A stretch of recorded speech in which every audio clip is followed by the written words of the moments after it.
Dragi gledalci Vest.si, ko boste takole v nedeljo, torej danes, odšli na nedeljski sprehod, kaj pa je to?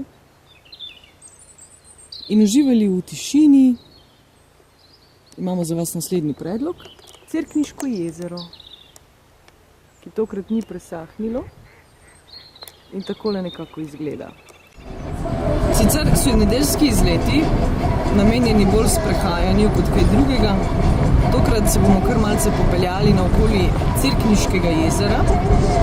Jezera, ki ga vsi poznate, ker je to naravna znamenitost Slovenije, morda premalo. Zato naj vam bo tole takole malo zalušte, kam lahko greste recimo v nedeljo